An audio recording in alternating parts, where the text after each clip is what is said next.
l'église. Alléluia. Et nous avons lu que l'église ne peut pas tomber. C'est-à-dire, quand tu tombes, c'est pas l'église, ça. C'est toi-même. C'est ta chair qui tombe. C'est pas l'église. Comment peux-tu tomber avec l'Esprit Saint en toi? Non. L'église ne tombe pas.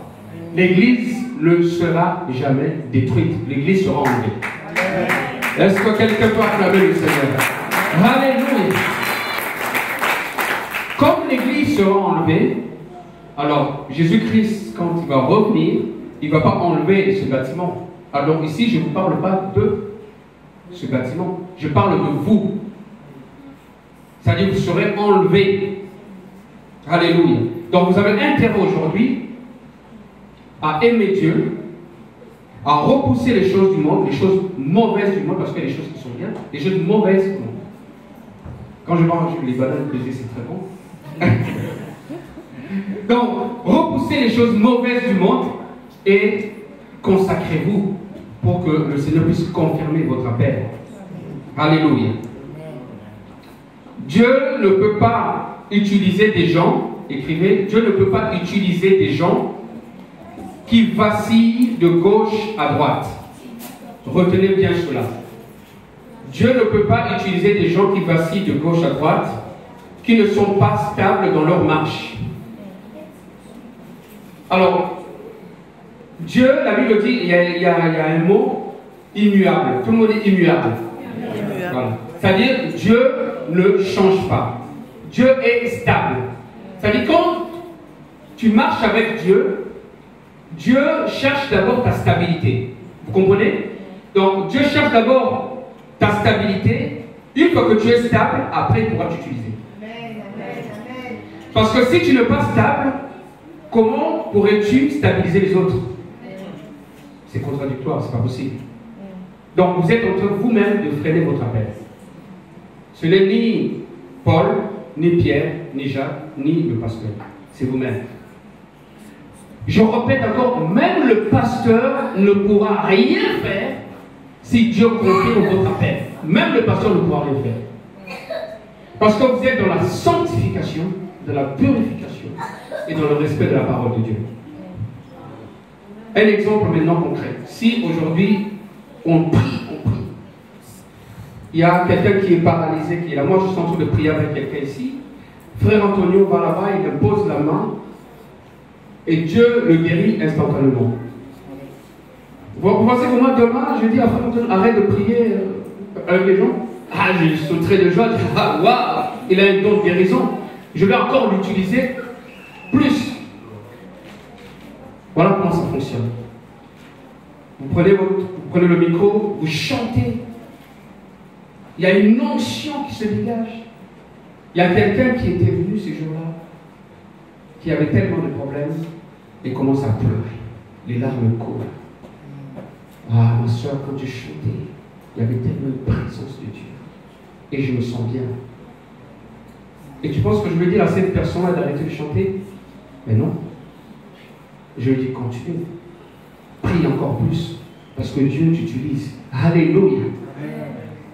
En fait, je veux enlever dans votre esprit que quelqu'un peut vous arrêter.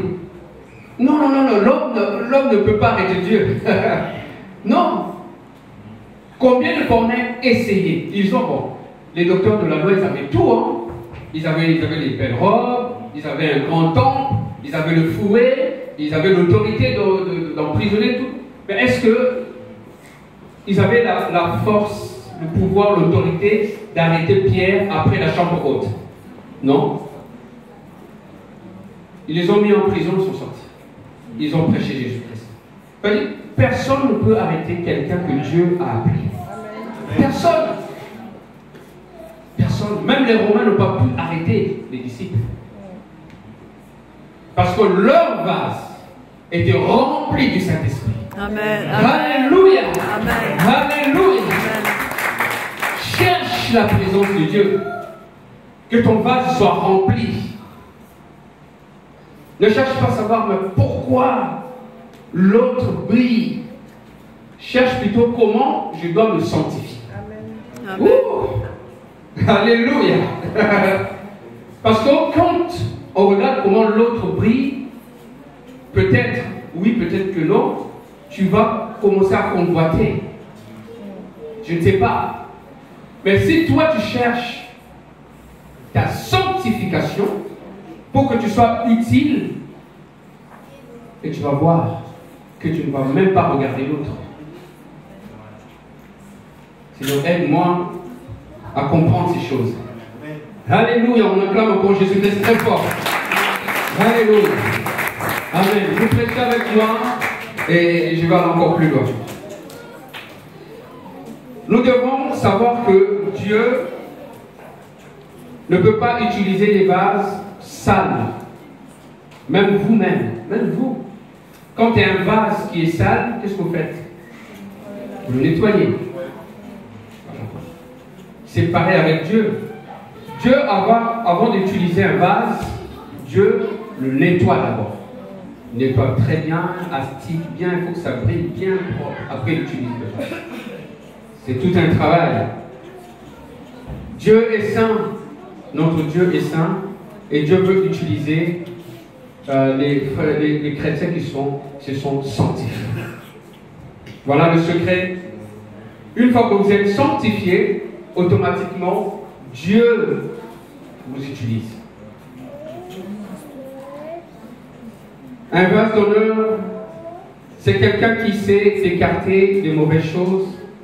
C'est quelqu'un qui est mis à part. Tout le monde est mis à part. Mis à part signifie être consacré. Consacré que pour Dieu. Et nous voulons que le Seigneur nous utilise efficacement.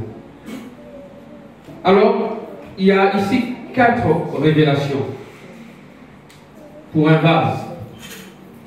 La première révélation, nous voulons être des vases qui contiennent de l'eau. Notez ça. Qui contiennent de l'eau. Pourquoi? Pour abreuver ceux qui ont soif. Seigneur, aide-moi, Seigneur. Alléluia. Remplis-moi, Seigneur. Je veux que les gens viennent boire. Deuxième révélation. Nous voulons être des vases qui contiennent de l'huile. Pourquoi? Parce que l'huile est le symbole du Saint-Esprit. Alléluia. Qui demeure en nous. Seigneur, remplis-moi, Seigneur, de ton esprit. Remplis-moi, Seigneur, de cette onction fraîche. Troisième révélation. Nous voulons être des vases qui contiennent du vin. Vin doux. Du vin doux. Le vin doux symbolise la joie du Saint-Esprit. Un vase qui n'a pas cette joie du Saint-Esprit, c'est un problème. Tu viens à l'église, tu es toujours triste. Tu viens à l'église, tu as toujours cet esprit abattu. Je prie au nom de Jésus-Christ que tu récupères ta joie. Alléluia. La joie du Saint-Esprit est ma force. Ne soyez pas un chrétien triste. Parce que si vous êtes tout le temps triste, comment je viendrai vous voir pour au moins avoir un peu de joie, un peu de réconfort? Parce que vous êtes tout le temps mélancolique, triste. Et quand je vois votre visage, je dis, ben voilà, je garde ma tristesse avec moi. Mais si tu es un chrétien joyeux, alléluia, tu loues tout le temps, Seigneur, tu es bon. Merci Seigneur pour cette épreuve que tu m'as donnée. Cette épreuve me permettra de grandir. J'ai la joie. Je vais t'adorer. Je vais traverser, alléluia, cette épreuve avec toi. Je viendrai te voir comment tu fais. Comment tu as fait pour traverser cette épreuve dans la joie. Même si les océans se déchaînent, je les traverserai avec toi. Avec toi. Alléluia. Parce que nous servons un Dieu qui calme les tempêtes de notre vie. Amen. Ayez toujours la joie. Quatrième révélation. Nous voulons être des vases qui contiennent de la farine. La farine symbolise le pain quotidien, la parole de Dieu. Vous devez aimer la parole de Dieu. Vous devez savoir décortiquer la parole de Dieu. Les enseignants de l'école dimanche qui étaient là hier, ils ont expérimenté ça. Ils ont fait cette expérience. Comment lire la parole de Dieu. Comment comprendre la parole de Dieu. Comment prendre un verset, comprendre un verset dans son contexte et bien placé dans le contexte. La parole de Dieu est tellement profonde. Le verset que vous écoutez tout le temps, mais un jour Dieu va vous le révéler autrement. Pourquoi? Parce que vous êtes un vase qui a besoin de la farine. Alléluia, Seigneur, remplis-moi, remplis-moi. Parce que si vous êtes rempli de la parole de Dieu, vous serez tellement utile. Parce que Dieu va vous utiliser, parce que vous êtes rempli de la parole. Si vous négligez la parole de Dieu, vous ne serez pas utilisé. Parce que qu'est-ce que vous allez dire aux gens? C'est pour cela, quand vous ouvrez votre bouche, il n'y a pas autre chose qui sort de votre bouche que de mauvaises choses. Parce que la parole de Dieu ne règne pas dans votre vie. Le jour où la parole de Dieu va prendre le contrôle dans votre vie, le jour où la parole de Dieu va vous remplir, alléluia, ceux qui ont faim viendront vous chercher. Il y avait la famille, Jacob et ses enfants, ils ne savaient plus quoi faire. Ils disaient, mais on fait quoi? Il faut qu'on aille chercher là où il y a de la farine, du blé. Et ça les a conduits jusqu'à un vase d'honneur. Et ce vase-là, c'est Joseph. Et Joseph leur a donné à manger. Alléluia. Joseph a pardonné ses frères. Voyez-vous, vous avez du mal à pardonner. Quel vase es-tu? Tu vois ton problème? Tu ne pardonnes pas. Tu sais pourquoi tu ne pardonnes pas? Parce que dans ton vase, il n'y a pas de farine. Parce que si dans ton vase, il y avait ce verset, tu aimeras ton Dieu de tout ton cœur, de toute ta force et de toute ta pensée, et tu aimeras ton prochain comme toi-même, tu vas pardonner les gens qui ne t'aiment pas. Mais dans ton vase, il n'y a pas cette farine-là. Ce n'est pas une farine blanche, c'est une farine noire, je ne sais pas si c'est rouge, je ne sais pas bleu, je ne sais pas si ça existe. Il y a un peu de...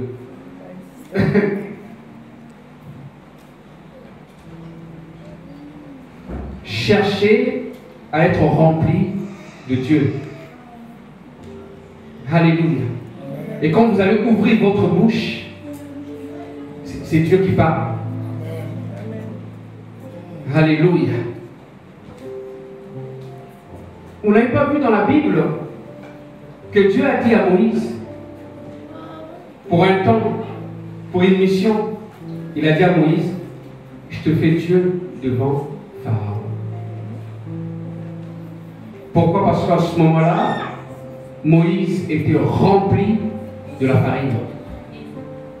Ouh! Alléluia! Dans l'église, on n'a pas besoin de vos diplômes. Frère Goral. On n'a pas besoin de vos diplômes. On n'a pas besoin de votre niveau social ou de votre intellectualisme. On a juste besoin que vous soyez un vase disponible. Alléluia. Alléluia. Arrêtez de parler des gens. Arrêtez de parler du pasteur. Sanctifiez-vous. Purifiez-vous. Après, vous serez utile. Parce que s'il y a l'eau dedans, s'il y a la farine dedans, s'il y a de l'huile dedans, j'ai oublié un, c'est quoi? S'il y a du vin dedans, qui symbolise la joie, mais qui pourra vous appeler? Vous connaissez cette personne qui qui est tout le temps souriant, comme Samantha. Tout le temps souriante. Samantha, tu es tout le temps souriante. À chaque fois que je parle avec elle, il y a toujours le sourire. C'est naturel. Mais maintenant, que ce sourire-là soit vrai. Amen. Alléluia. Il y a des gens comme ça que tu as envie de parler avec. Le vin est tellement rempli dedans. Ils sont tout le temps joyeux, joyeuses. Alléluia. Aide-moi à être ce vase. Amen. Ça, c'était juste l'introduction. L'or, tu prends l'or, tu mets dans le feu, ça se consume pas. Il y a les impuretés qui partent et la matière reste. Alléluia. L'argent, on va en parler dimanche prochain, c'est une matière qui est précieuse, mais pas comme l'or. On va voir ça le dimanche prochain. Pourquoi? Pourquoi l'argent n'a pas la même valeur que l'or dans l'église? Pourquoi l'argent est limité? Pourquoi on ne peut pas utiliser l'argent dans les grandes choses? Pourquoi l'argent est limité? Le troisième vase, on va voir aussi. Le bois. Quand vous prenez le bois, comme l'or, vous mettez dans le feu, qu'est-ce qui se passe? Ça va se consumer. Il n'y aura plus rien qui va rester. Et je vais expliquer pourquoi, quand vous traversez les épreuves, le baptême de feu, il n'y a rien qui reste en vous. Il n'y a plus de zèle, il n'y a plus de louange, il n'y a plus d'adoration, parce qu'il n'y a plus rien qui reste. Tout est coulé. L'argile. Charlie, tu veux que je lâche? Ça va faire quoi? Ça va se casser. Voilà l'argile. L'argile, il y a des chrétiens, il faut à chaque fois le protéger comme ça. Si je trébuche, ça se casse.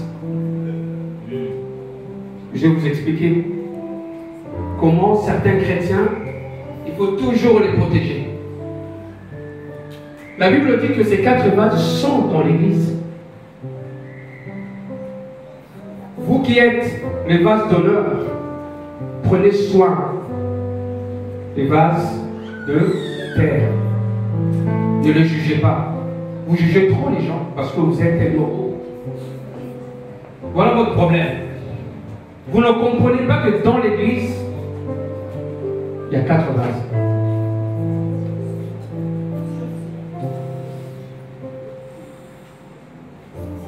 Seigneur, aide-moi à être patient. Alléluia. Alléluia. Chandala Moussa. On le met ensemble. Alléluia. Jésus-Christ, je viens devant toi. Seigneur Jésus, sanctifie-moi. Purifie-moi, Seigneur.